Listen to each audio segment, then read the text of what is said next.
Who is John Galt? Those are probably Ayn Rand's most famous words that she has ever written. It's the question that Rand began with her magnum opus. She opened it up. That is the first line, Atlas Shrugged. Who is John Galt? It was a question that was asked in order to answer when the answer was unknowable. If I was to ask you who is going to be in next year's Super Bowl, when this last Super Bowl just finished a few weeks ago and the season hasn't started and we don't know what the teams are going to even look like yet, you might answer, who's John Galt? I don't know, right? That's how it was supposed to be. John Galt in Atlas Shrugged was a legend for many people. He was just a myth. Nobody actually, it was something that people had heard of, but nobody actually knew until, that is, he reveals himself to be a real person, and he's about to change the entire world. Now, understand, Atlas Shrugged is not just a work of fiction. It is a work of fiction in which Ayn Rand presented her philosophy of life. She actually did that in all of her books, but let me step back for a moment and help us to understand who Ayn Rand was. Ayn Rand was a Russian who was born on February 2nd, 1905. She witnessed firsthand the Bolshevik Revolution in 1917 and seeing the motherland become communist. She saw all the death and oppression that came along with it. And in 1926, when she was 21 years old, she was able to escape out of Soviet Russia, and she came to the United States and lived here, but most of her family stayed behind. By the time Stalin came to power, she had lost contact with pretty much everybody that was there that she had left behind. She was stridently, ardently anti-Marxist, having witnessed what it did firsthand, how deadly it was. It was not only deadly to the human body, it was also deadly to the human spirit and the human mind. Rand saw Marxism taking over much of the world. Russia became ultimately the Soviet Union with its Soviet bloc of nations. China was suddenly turned into communism through Mao Zedong, right? North Korea, Vietnam, Cambodia. After Atlas Shrugged was published, Cuba. It was going everywhere. It seemed to be going worldwide. Everywhere communism was able to consolidate power, oppression and death followed. She saw this and she hated it. Ayn Rand developed her philosophy basically out of her own experience there in Russia. Socialism and collectivism was death. Individualism and objectivism was life. And this philosophy was thread throughout all of her novels. It was a thread that she wove throughout all of her novels, including The Fountainhead and Atlas Shrugged. Now, her philosophy of individualism and objectivism is actually very exposed in The Fountainhead, but that is her lesser-known work. Most people have heard of Atlas Shrugged, and so that's the one that I'm going to deal with, because it's still there, it's just not as prominent. But the political and philosophical novel is just under 1,100 pages of fine print, and I'm going to try to quickly deal with it for you. The name actually comes from a conversation that occurs between two of the characters. Don Cornea asks Reardon what Atlas should do if he felt the world crushing him. If you remember your Greek mythology, Atlas was a titan who was punished for going to war against the gods of Olympus. And as his punishment, he had to hold the world on his shoulders.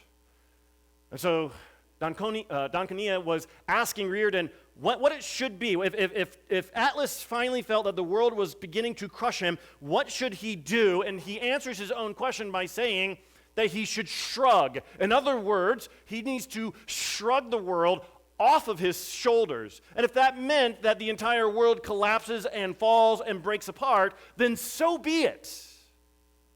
That is no longer his responsibility. So whereas Marx, that we talked about last week, would say that when workers are oppressed, they should strike and revolt against those who are oppressing them, Rand says, instead, that it's not the workers that should go on strike, but it is the thinkers that should go on strike. The collapse of society no longer needs to, we don't need to revolt in order to collapse society or collapse the world as we know it. We just simply need to have the thinkers, the innovators, the entrepreneurs, the creators to go on strike, step back from the rest of the world, and the world will collapse upon itself. They are the titans that are holding up the world on their shoulders, so they just need to shrug the world off, step aside, and let it fall to pieces. And then they can come back in after it has fallen to pieces, put those pieces back together again the way that they should, the way that they want. So in Atlas Shrugged, a new place has been found for these entrepreneurs, these creators, these thinkers. And this new place that John Galt has established will have very limited restrictions. They're pretty much without restrictions, and they are certainly without an oppressive government. And the entire novel is founded on the principle of rugged individualism and rugged self-interest. Now, some of this might sound familiar if you were paying attention to politics about a little bit less than 20 years ago, probably about 16, 17 years ago. If you remember in 2008, there was something that was known as the Tea Party. Anybody remember the Tea Party? Well, since then, the Tea Party has been absorbed into much of the Tea Party has been absorbed into the Republican Party. But the Tea Party actually began in 2007. It really began to build in 2008. And as part of that 2008 building, one of the works that came out and was thrown around for people to read and really became the foundation for many of the Tea Party was Ayn Rand and her philosophy of rugged self-interest and objectivism and individualism, and specifically Atlas Shrugged. It became the inspiration for their politics. Now you're like, okay, so I get maybe individualism, maybe rugged self-interest, but what exactly is objectivism? Objectivism can be summed up in 4 principles. When we're talking about in the metaphysics, we're talking about objective reality. People don't get to create their own reality. Reality is reality. People, their job is just simply to perceive reality for what it is. We're not supposed to create it. We're not supposed to live against it. So if something bad happens in reality, like, the Tower of Siloam that Jesus talked about, if it fell upon people, or maybe that the people had a bumper crop and they were able to celebrate and enjoy the bumper crop one year, then you have to look at that as objective reality. You don't get to make up why it happened. It just simply happened. So therefore, God is not brought into the equation at all. There is no judgment upon people if a tower falls or if a bridge falls or something and people die in mass casualty. And there is no God who actually brings about any type of blessing for a bumper crop or a promotion at your work. It is just simply objective reality. It is what it is. You don't get to make up why it happened. In epistemology, which is the study of knowledge, then this is the second principle. Reason is all that we need. It ties much into the metaphysics. There's no room for mysticism. There are no room for feelings when it comes to knowledge. Our feelings, our emotions should not get the better of us. We should not allow them to disrupt our reason in any way. If something contradicts reason, then it is simply wrong and it cannot be real. In ethics, this is the third principle, is that self-interest. A person must live only and always in self-interest. He is an end unto himself. In other words, If he is an end unto himself, he is the means of nobody. So we are not to be used by anybody, and we are not to use anybody as a means to get our end. It's a little interesting, isn't it? We're not to be used, nor are we to use. If we are going to do anything, we get into some type of partnership, but only for self-interest on each part. Everything that people do, they do for themselves. It includes relationships. We marry, we befriend, we partner in business with people that can help us, that are of value to our self-interest. They add value to our lives. So that's the third principle. The fourth one is, in politics, you must be a capitalist. In fact, it's laissez-faire capitalism. What the average person might say, uber capitalism. Again, this is what John Galt had done in his Gulch, the Gulch. No restrictions, extremely limited government. Markets basically will play themselves out in the name of self-interest. And in the name of self-interest and the survival of the mind, the markets will then regulate themselves. That's Ayn Rand's philosophy. It's a lot. That's what objectivism is, though. It is basically self-interest and individualism. Now, last week, we looked at Marxism and what Solomon has to say with Marxism. This week, we're looking at what Solomon has to say about objectivism and individualism. And he gave two verdicts last week. We saw two verdicts last week that he rendered, and then now we're seeing the next two verdicts that he has rendered this week that we as Christians must absolutely wrestle with ourselves, lest we fall prey to the seductions of eloquence, because Rand can sound so right, especially to the conservative Christian. And yet we know that she is so wrong. Her seductions of eloquence have laid hold of so many. Solomon says she's wrong and gives two verdicts to that end. The first one is, if you are independent, you will ultimately become insecure. Independence leads to insecurity. It becomes insecurity. The second one is that legacy becomes inconsequential. So independence becomes insecurity and legacy becomes inconsequential, according to Solomon. Now, last week we saw that Solomon had found that when life is lived under the sun, as if God does not exist, that oppression becomes inevitable and that work becomes inordinate. This week he says that if life is, what we're saying is anyway, is that if life is lived under the sun as if God does not exist, then independence becomes insecurity and legacy becomes inconsequential. But insecurity is what we're looking at here this morning right now. So let's go back to look at verses 7 through 12 of chapter 4. Again, I saw vanity under the sun, one person who has no other, either son or brother, yet there is no end to all his toil, and his eyes are never satisfied with riches, so that he never asks, for whom am I toiling and depriving myself of pleasure? This also is vanity and an unhappy business. Two are better than one, because they have a good reward for their toil. For if they fall, one will lift up his fellow, but woe to him who is alone when he falls and has not another to lift him up. Again, if two lie together, they keep warm, but how can one keep warm alone? And though a man might prevail against one who is alone, two will withstand him. A threefold cord is not quickly broken. So now it is easy to look at this text and go, this text is really about relationships. It's not hard to see that. The first 5 verses all about relationships. But it is a concept, I think, that is growing fainter and fainter with each generation. Marriage is being pushed off later and later. Having children, so the average in my day, back in my day when I was a young whippersnapper, marriage, you would get married around 22 to 24 years old. That was the average.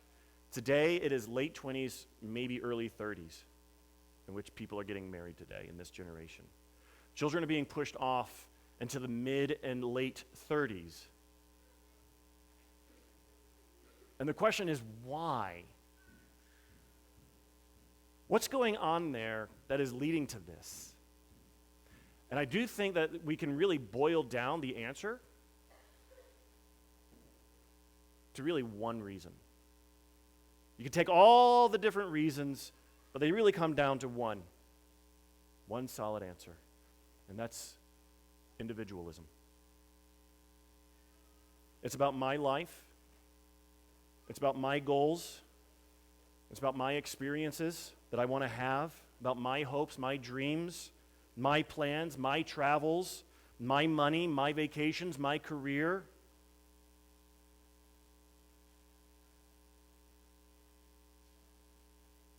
There's no room for others. There's no room maybe for a spouse yet, one day.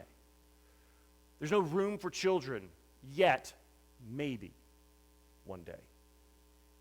It's really about me in so many aspects. I'm not saying that's everybody, but I am saying that's the mindset of this generation. And all of that, you can be anything that you set your mind to. Conversation that people have with their children, they have forgotten to help them develop the mindset of marriage and children.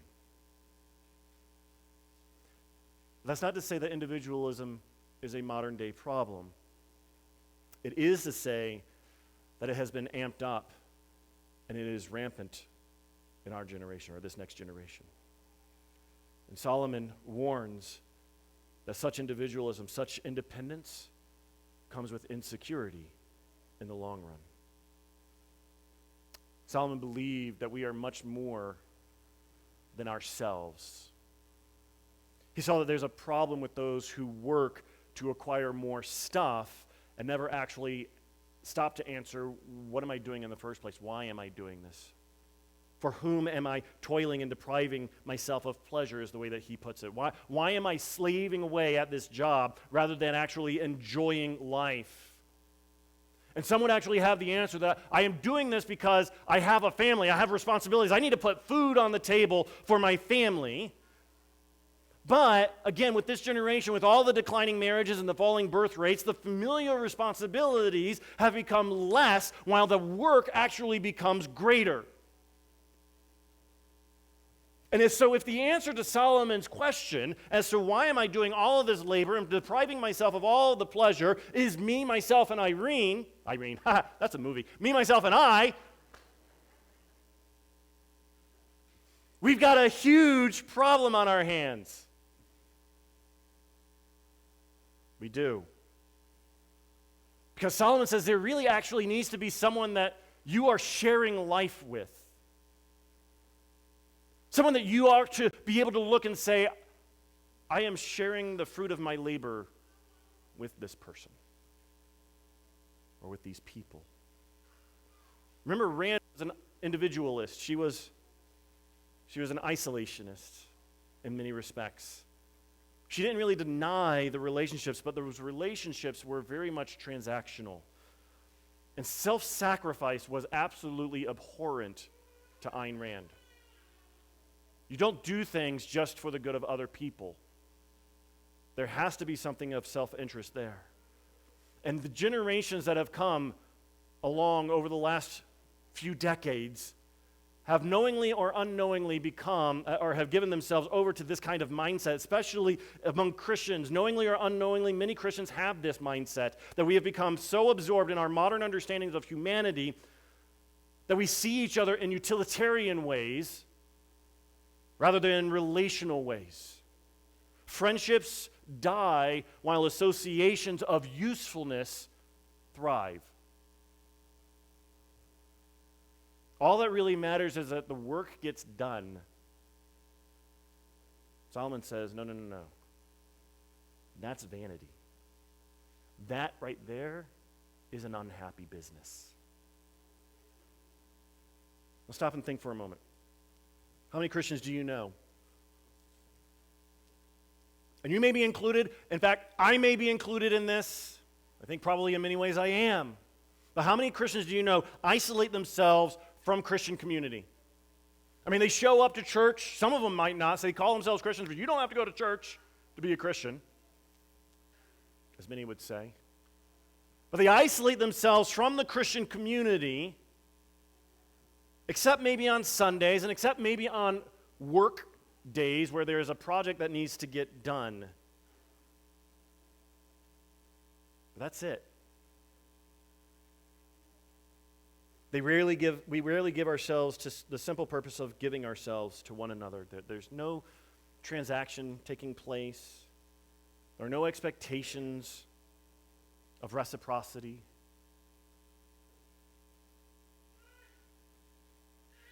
When do we invite each other over just to have a meal, a cup of coffee, just to be with one another, to fellowship with one another, to enjoy one another's company, to give of the fruit of our labor? When's the last time that we've done that? A little bit more personal. When's the last time that you have done that for somebody else? Or when is the last time maybe that you have had that done by somebody else, that you've been invited just to spend some time with one another? Rarely does this happen in the Christian community, and yet this is exactly what God has called us to, what Solomon is reminding us about. Solomon makes a point to show us that we absolutely need each other, not just simply to get work done, even though that's true. He shows us that we need one another to be secure in life, not just our physical life, not just safe in our physical life, but safe in our emotional, mental, spiritual life. Solomon emphasizes that there is a God-ordained togetherness and that there are 4 ways that God has called us to be together. And so the first one is, in fact, it is work. He has called us into togetherness in our work, so we're supposed to be that way. And in a perfect world, when God first created all that there was, and he created Adam, and he put Adam into the Garden of Eden to tend the Garden of Eden, he tells them that he is supposed to tend and take care and such of that garden. But it wasn't just Adam, was it? He knew that Adam could not be alone, that it was not good for man to be alone. So even in his work, God said, no, there has to be a relationship, and he created a help that was fit for him, a relationship in the work. So it's not a transactional thing, it's a relational thing. The world that we live in has the mantra that I am enough. And Solomon says, you really aren't. You're not enough. We all are frail human beings. And we are all in need of covenant community. And it's been that way from the beginning. Before sin entered into the world, we were in need of covenant community.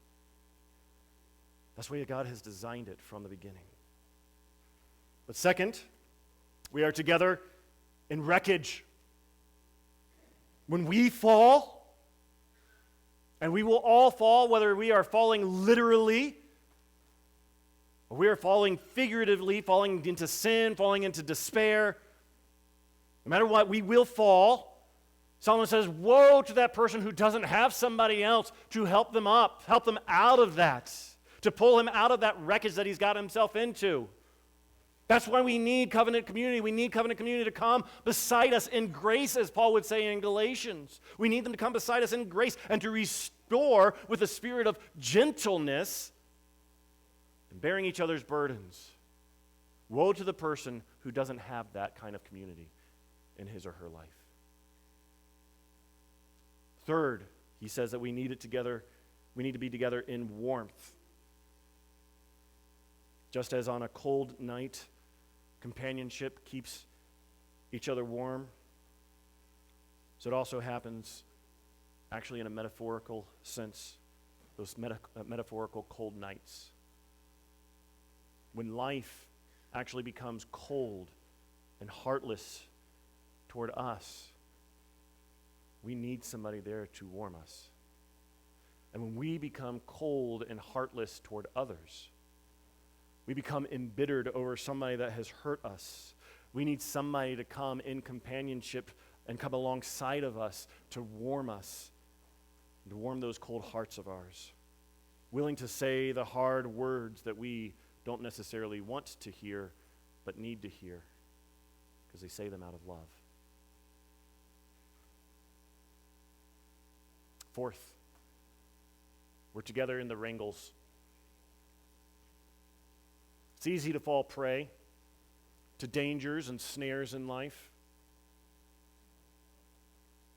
Isolation makes temptations that much harder to fight, that much harder to ignore. The Lone Ranger Christian that tries to fight temptation on his own will eventually lose it almost always. Sin grows in darkness, apart from the light that comes about from our church family. See, we need each other. Independence is too vulnerable for Solomon. We need each other. We think that if we are opening up and we tell, hey, I need help in a certain area, that we are being vulnerable, and we are. But Solomon says, oh, no, no, no, no. True vulnerability is trying to do it on your own, apart from others. There is insecurity there. We need each other. We depend upon each other. We can't simply have a cold transactional agreement with associates. God has created us for dependence, not independence. To live independently is to live insecurely. And that's what Paul says in these that's what Solomon says in these first 5 verses. And we actually see this independent living being played out in the next few verses. This independent living leading into insecurity leads us into that final verdict that Solomon has rendered, that legacy becomes inconsequential. So let's go back, verses 13 through 16. Better was a poor and wise youth than an old and foolish king who no longer knew how to take advice. For he went from prison to the throne, though in his own kingdom he had been born poor. I saw all the living who move about under the sun, along with that youth who was to stand in the king's place. There was no end of all the people, all of whom he led. Yet those who come later will not rejoice in him. Surely this also is vanity and striving after wind. So notice here, the old foolish king is no longer going to take advice. He's a loner. He doesn't need anybody else. He figured that he knows it all. He's independent. And ultimately, he is insecure because, as we see within just a couple of verses, he has actually lost the throne. What Solomon shows us here is that legacy doesn't last, and ultimately is inconsequential to the up-and-coming generations. See, society is consistently looking for the new. They're not really looking for those traditions. They're looking for the new. They're not looking for the legacy. They're looking for something that is new. Better, the new is better than the old. Movement, energy, that's better than inertia. Forget about legacy. Let's just really start a new trajectory. That's what we really need to do. That's what Solomon is saying in these verses. And with Rand saw that legacy had to be earned based off of meritocracy. In other words, what you have done, your power, your merit, those good things that you have done, well, that takes you into legacy. Legacy is earned by your merit, by your productive work. Ayn Rand would say that rational people would see productive work as their central purpose in life. Productive work is your central purpose. Happiness is your moral purpose. It's the ultimate moral purpose, and if you are truly happy, it indicates that you are actually loyal to your own rational values. Now that might sound a little confusing. Let me try to explain it a little bit better. If somebody lives by their rational values, remember that Ayn Rand, she's objectivism. There's no room for God, there's no room for mysticism, there's no room for belief, feelings, that kind of thing. So only about the mind. Pure reason is the source of our knowledge. So if we live by those values, then they dictate how we will act. Honestly. We will act honestly. We will work hard. We will be judicious. And as long as one lives by those values and has productive work, then he or she has earned their happiness and their self-esteem. They've earned it. It's theirs. They deserve to be happy. That doesn't mean that life is going to be easy, but one can be happy knowing that they have lived according to their rational values. That's what Ayn Rand says. That's what a lot of people believe. I deserve this because I have lived this way. Ultimately, that becomes their legacy: productive work and happiness. Do a good job, improve something that has already been made, or create something new. It doesn't necessarily matter, but do something productive with your life. People from Samuel Morris to Jeff Bezos have gone down in history because they worked hard and created something that worked well. They created a name for themselves, and then they got rich doing it. But is that all really that legacy is about? Name and money? Rand would actually say, no, that's not actually what it's all about. She would say that, no, you have to still stay true to your rational values. It doesn't matter as much if one is remembered by others, so long as one rationally and thought rationally, lived rationally, and produced value. Rand sounds appealing. But remember that there is no category in Rand's philosophy for mothers who give themselves to their children for no other reason than they are her children, and she wants them to have a better life than she had. And so she self-sacrifices her own body, her own time, her own mind for her children. Rand has no category for that. She would have no category for an elderly man spending his time on little projects at the church just so that the church would have it for its ministry and for its ministry to thrive.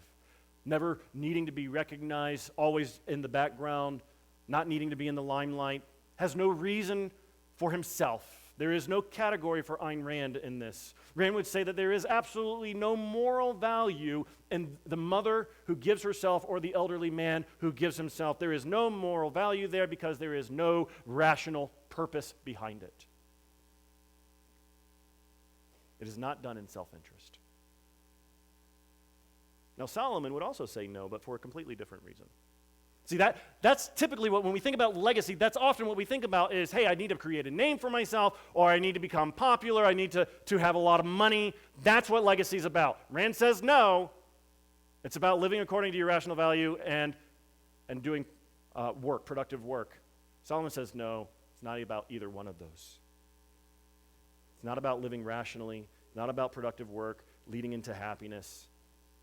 He would say that's wrong because it's not even close to being enough. It's not about money and memorials. It's not about work, and it's not about happiness. Because those aspects, those ideas, those values, those legacies are temporal. And they're like striving after wind. They will just blow through our fingers. It's almost as if Solomon was addressing both her view of legacy and the common world's view of legacy, of memorial legacy, as he gives us this real-life example, which I think is quite possibly relating to his own family history. Before getting into that, though, I just want to make sure that we clear things up about these verses, because these verses can get a little complicated. It can be a little confusing. So let's take a look quickly at verse 13. The poor, this poor wise youth in verse 13, that goes along with the youth in verse 15. Don't think that Solomon is talking about the same youth in verse 14. He's not. That verse 14 is talking about the king. Just want to make sure that everybody understands that. 13 goes with 15. 14 is talking about the king. So I say that Solomon may have been referencing his own family because much of this is really what happened with David, his father. So while David wasn't necessarily imprisoned in a real true prison, he was absolutely an enemy of the kingdom, and he was in exile from that kingdom while he was still a young, poor shepherd boy. He had come into the service of King Saul. Saul hated him, sought to kill him.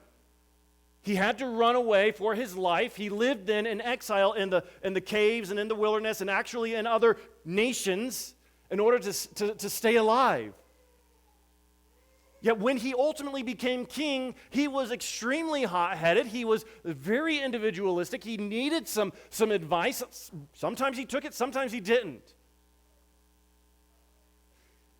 But then as he was king, his own son Absalom, in cunning and in stealthy ways, was able to take the people and turn their affections against David and against his own father and with him. All that David had done for his people, the legacy that David had made, was of no consequence when someone new came to their attention. And so once again, Absalom comes as the king. People declare him to be king. David has to run for his life in exile. The writer of Samuel states that Absalom stole the hearts of the men of Israel, that Ahithophel, David's own counselor, sided with Absalom, that Shimei, a servant of King Saul, who had been harboring a grudge against him, was actually finally able to voice his disapproval and continually curse David along his way, throwing rocks at him. That even that Saul's grandson, Mephibosheth, whom David had called on to dine at his own table every single night, that he had given the land of Saul back to him, that had given him servants and such, and treated him as if he was his own son, saw this as an opportunity to get his grandfather's kingdom back and turned his back on his benefactor. David lost almost everything. Everybody had turned against him. His legacy was gone. Oh, how temporal it was, because somebody new had popped up and stolen their hearts. Even when David got back to the throne, after all that David had accomplished at that point, his productive work, his happiness, his money, his memorial were of no consequence by the time his grandson came and split the kingdom in half. Well, in two, not really half. 10 verses 2. Solomon isn't saying that we ought not to live well and to seek the betterment of others. But what he is saying is that if that's our goal,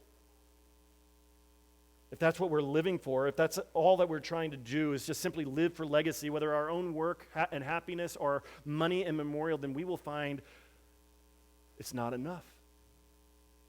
And we need to take a deeper look because that legacy is striving after wind.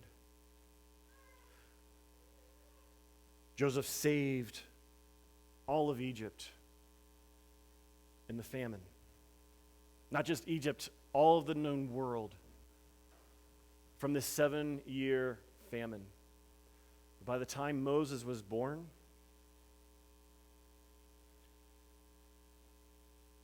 he was forgotten. Everything that he had done was gone.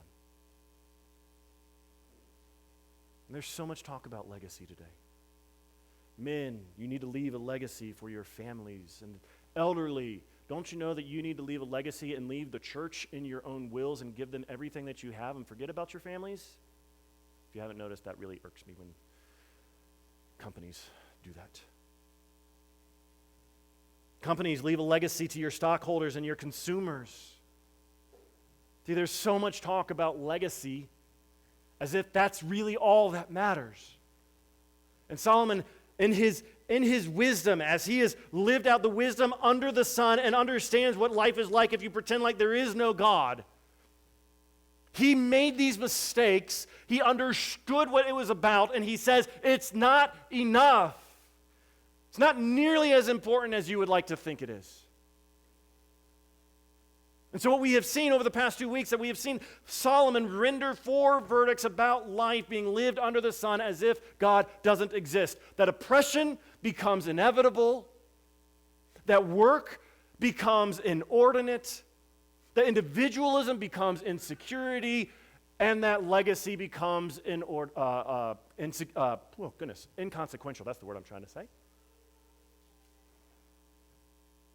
So what he's saying is we can't, or what we need to pull from this if we're looking at modern philosophy, meeting ancient wisdom, we cannot swing the pendulum all the way over here where Marx is,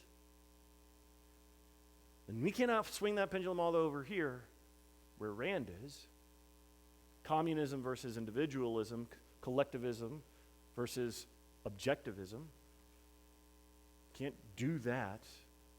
Solomon says there's a better way. That answer is covenantal relationship. It's not an ism to be followed, it is a faith to be lived. And if we start to live it, we will find that we are working, as Paul wrote in Colossians chapter 3, whatever you do, work heartily as for the Lord and not for men, knowing that from the Lord you will receive the inheritance as your reward. You are serving the Lord Christ. If we will work in that way, then we are living and working above the sun, not under the sun. And even if we feel like we are being repressed or that there are others who are being repressed, we actually know the truth that comes in the next verse, verse 25, for the wrongdoer will be paid back for the wrong he has done, and there is no partiality. God doesn't care if he's rich. He doesn't care if he's powerful. He doesn't care if he's lowly. If he is an oppressor, if he is doing wrong, he will be paid back. So oppression is abhorred, and it is overcome. Work takes its rightful place in our lives. It's no longer inordinate, it takes its rightful place. Covenant community is our security, and legacy is living to make, not for our name, but living for Christ's name. Because Jesus is King. And it is for his glory, his legacy, his fame that we live. And we live for the legacy of Christ, of one who is above us. Then we can rest assured that that legacy will not be inconsequential. It will be worth all of our efforts. Remember what Solomon wrote in chapter 12? The end of the matter. All has been heard. Fear God and keep his commandments, for this is the whole duty of man. For God will bring every deed into judgment with every secret thing, whether good or evil. See, we are to be in awe of the God who created us and the God who created us to work. And we are to love him as well as our neighbors. Not to ignore him, not to use our neighbors.